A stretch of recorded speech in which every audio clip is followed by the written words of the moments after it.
जटिल समस्या हो या भाग्य बाधा हो, व्यापार, नौकरी, शादी की समस्या, करियर की चिंता हो या वैवाहिक जीवन में हो सुख का अभाव, पाइए अपनी समस्त ज्योतिषीय तथा वास्तु समस्याओं का सरल, चमत्कारी, प्रभावशाली समाधान। एक जाना माना और विश्वसनीय नाम, आचार्य पंडित श्री वैभवनाथ शर्मा जी, काशी के 400 वर्ष पुराने प्रतिष्ठित और अंतरराष्ट्रीय ख्याति प्राप्त राज ज्योतिषी परिवार की 8वीं पीढ़ी के ज्योतिषी और वास्तु शास्त्री आचार्य पंडित श्री वैभवनाथ शर्मा जी के द्वारा व्यक्तिगत या फिर फोन पर अपॉइंटमेंट लेने के लिए कॉल करें 9818300146, 9990724131 या फिर ईमेल करें sharma.vaibhav@gmail.com पर। चलिए अब जानते हैं क्या है आज का महा उपाय। जी बिल्कुल, आज के महा उपाय में मैं आपको बताने जा रहा हूं धन की देवी माता लक्ष्मी को प्रसन्न करने के लिए ये जो मैं भोग बताने जा रहा हूं, ये भोग माता को अवश्य ही समर्पित करना चाहिए। किसी भी शुभ मुहूर्त अथवा शुभ पर्व के उपलक्ष्य पर जब भी आप मां लक्ष्मी का पूजन करते हैं तो पूजन में माता को अर्पित करने वाले नैवेद्य में अर्थात भोग में मिठाई बनाते हैं या अगर आप बाहर से लेकर के आते हैं तो मूलतः मिष्ठान बनाने में दूध, खोआ, शक्कर, मेवे और लौंग, इलायची जैसे पदार्थों का प्रयोग अवश्य ही होता है। संभव हो तो इनको मिला करके खोए के साथ ही आपको घर पर मिठाई बना लेना चाहिए अथवा सामर्थ्य अनुसार बाजार से लाकर के आप इन भोग को समर्पित कर सकते हैं। इन पदार्थों से प्रत्येक घटक का कार्य भिन्न होता है। तो आइए जानते हैं कि इन चीजों का प्रयोग करके अगर हम भोग समर्पित करते हैं तो उस भोग का क्या मतलब होता है। लौंग जो होती है वो तमोगुण का नाश करती है। अगर आप माता को लौंग समर्पित करते हैं तो वो आपके अंदर जो व्याप्त तमोगुण है उसको नियंत्रित करेगी। दूसरी इलायची जो है वो रजोगुण का नाश करती है। ये भी बहुत लाभ होता है। अगर आप माँ लक्ष्मी को इसे समर्पित करते हैं तो जो भी आपके अंदर नकारात्मकता है जिसका प्रमुख कारण रजोगुण है ये उसको समाप्त करती है।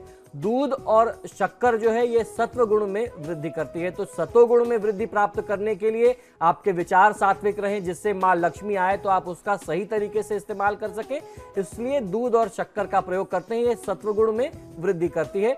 यही कारण है कि इन घटकों को त्रिगुणावतार कहते हैं। ये घटक व्यक्ति में त्रिगुणों की मात्रा को आवश्यकता अनुसार अल्पाधिक करने का महत्वपूर्ण कार्य करते हैं।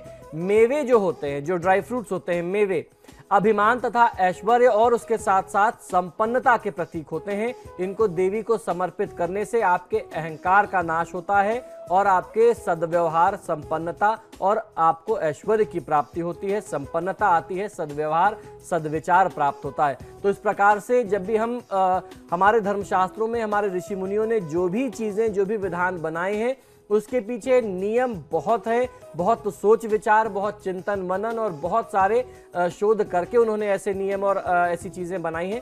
अगर आप इस प्रकार से बना हुआ मिष्ठान माता को समर्पित करते हैं तो निश्चित ही आपके घर में व्याप्त दरिद्रता का नाश होगा और माँ लक्ष्मी आपके घर में निवास करेगी।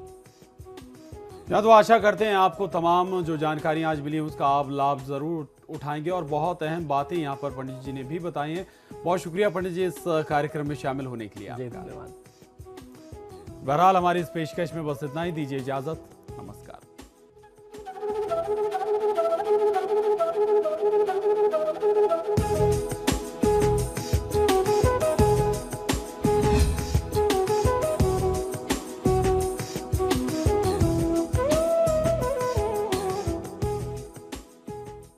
जटिल समस्या हो या भाग्य बाधा हो, व्यापार, नौकरी, शादी की समस्या, करियर की चिंता हो या वैवाहिक जीवन में हो सुख का अभाव, पाइए अपनी समस्त ज्योतिषीय तथा वास्तु समस्याओं का सरल, चमत्कारी, प्रभावशाली समाधान। एक जाना माना और विश्वसनीय नाम, आचार्य पंडित श्री वैभवनाथ शर्मा जी, काशी के 400 वर्ष पुराने प्रतिष्ठित और अंतरराष्ट्रीय ख्याति प्राप्त राज ज्योतिषी परिवार की 8वीं पीढ़ी के ज्योतिषी और वास्तुशास्त्री आचार्य पंडित श्री वैभव नाथ शर्मा जी के द्वारा व्यक्तिगत या फिर फोन पर अपॉइंटमेंट लेने के लिए कॉल करें 9818-300-146, 9990-724-131 या फिर ईमेल करें sharma.vaibhav@gmail.com पर।